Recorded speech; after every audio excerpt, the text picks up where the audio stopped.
I've got a master's degree in instructional technology, instructional design.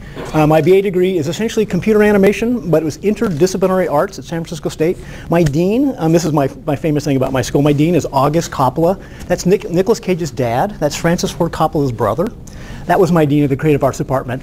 He had a big emphasis on interdisciplinary, basically allowing us to make up my own majors as an undergrad. Everything that mattered to me, like video, animation graphics, audio production, screenwriting, storytelling, things like that. I was able to kind of create my own major right on the cusp of the Bay Area multimedia revolution. By '91, I was working pretty steadily as a graphics animator, and I'll show you some examples of that.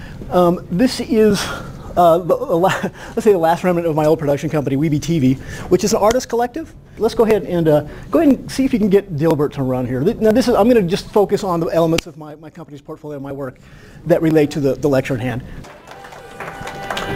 Students that live on campus and will come here this early on a Saturday. So we can run this a couple times. I like to show this because people have heard of Dilbert. This is an example of rapid game prototyping. I'll wait this for you to go. Thank you. Thank you. Yeah, a little bit more. Yeah, there you go. So I worked at Berkeley Systems. I was an associate producer there for about 3 years. I also did talent brokerage. I got into teaching right out of school. I started teaching basically how to do this. I won several QuickTime animation awards, mostly from Apple. I shook Todd Rundgren's hand. He hosted one of these things. So I got an early start doing this sort of work. I was among probably the first wave of people doing this kind of work in the industry in the early 90s. This was something I did for Berkeley Systems. You guys have heard of the flying toaster screensavers and you don't know Jack and all this? Okay, so that's that company. Okay. This won several awards. I'm working with Nina Paley. I wish I could make that bigger, but it won't. Can you center that? Yeah, it won't. It won't do that. So this is a blending of what I would like to call minimation, taking character designs, nice character designs, breaking them into little pieces, and then assembling them back together again and getting kind of a simple minimation kind of look. It's very budget conscious. It goes very quickly. I won several awards for this. I think a lot of it had to do with the character designs of Nina Paley. She's a very established. We started our careers early on together. This is her first animation, and I'd been doing several of these. Now she's a very famous media artist. Isn't that cute? Yeah. Okay.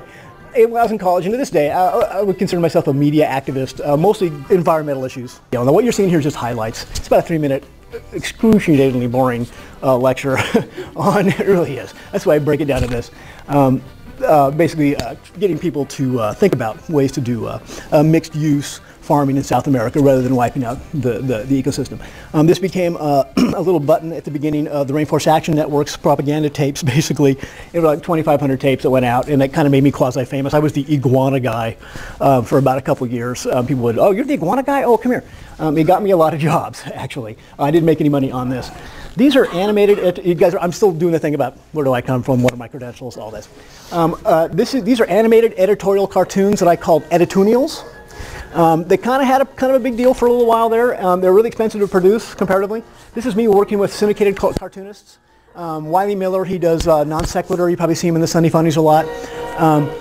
He's somebody I work with. These are a lot of famous cartoonists. I just got a hold of their work, scanned it in a computer, started to animate it, and then got a hold of them and got permission. Eventually it culminated in lots of little animated bumpers on Comedy Central. Don't be impressed. In 1991, to get on Comedy Central is kind of like getting on public access television, okay? This is way, way, way before The Daily Show and South Park and all this kind of stuff. Comedy Central was essentially stand-up comedians in front of a brick wall, just talking.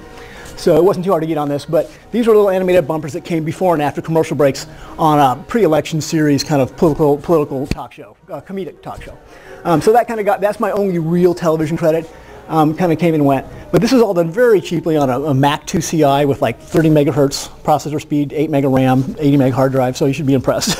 I spent about a year doing nothing but this. But it did launch my career in a lot of ways. Go ahead, let's do the scarecrow thing there, Richard. So now, this is just a quick highlights reel, but this is something, can you turn it down just a little bit, Richard? Can you guys turn it down? Somebody? Yeah, for this one, please. Yeah, there you go, thank you. This sort of stuff, remember the Living Books series, into this kind of work, Living Books? There's a whole big range there from like 1990 to 1995. Before the internet really kicked in, it was the CD-ROM industry. The CD-ROM industry was basically the incubator, let's say, for internet graphics in a lot of cases. So It was a whole, I did this for World Book. This is about a year-long project. It made my company expand to about 12 full-time employees for about a year. I was also recruiting students from the Academy of Art University. Anyone heard of that? They're not as good as we are, but they're pretty good. Gotta say that. No, it's really true. But this is elements from a book. Can you run it one more time? Elements from a book that were just scanned in from a children's book, and we broke it into a million pieces, took all those pieces and basically did, again, this minimation technique, which was kind of the hallmark of my animation career. Now, for everything you see here on my portfolio, there's about 5 or so, maybe 10 that I don't want to show. Try that one. This is another one of my kind of claims to fame. I never did meet Charles Schulz directly. He was a voice on a speakerphone when we were talking about things, but I always show it because it's got Snoopy and it's got my name on it. Any other questions at all about anything relating to me? What more modern things have been working? Am I looking into the future? Yeah. Well, the thing is, bro, my modern stuff does not really relate to what to this lecture. Okay, doing a lot of things with serious games and educational software, educational game simulations, doing things in Torque. More simulations. So I'm sticking to the Flash stuff today. Okay. Okay, that's good. Let's make that stop. Okay. Well, real quick round of applause for Vanessa and Richard for helping me today. I really appreciate it.